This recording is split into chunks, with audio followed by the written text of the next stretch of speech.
been lucky enough to call the NAB League a bit in recent weeks, and I've had Sandy 3 or 4 times, and young Max Heath's a good talent. Like you wouldn't be able to play him in the AFL next week. He's still a bit raw, but he's, the numbers he's putting up at VFL level, where he's getting sort of 35 to 40 hit-outs a game, getting 20 possessions, taking 10 marks and kicking a couple of goals.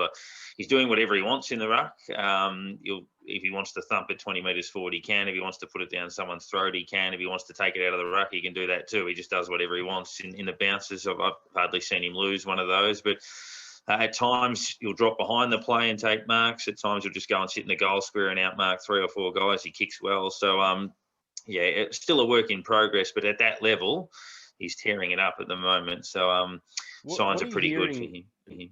We spoke during the week about Max Heath, and one of the things that you kind of told us was that he's spending a few hours each week with Paddy Ryder. And what can you tell us a bit about that time or how they're kind of utilising Paddy to mentor Max? It's basically because he's still at school and still doing his lower level footy, that the club have basically understood that it's a project thing. They don't have him at the club all that often. They're basically saying, we've tied you away, we'll nurture you through, but do what you're doing. Stick with your school, stick with your local footy. And they basically just said, look, we'll bring you down here and develop you wherever we can. So I'm pretty sure it might be early in the week, he goes down for maybe one session and just basically works with Ryder and Marshall.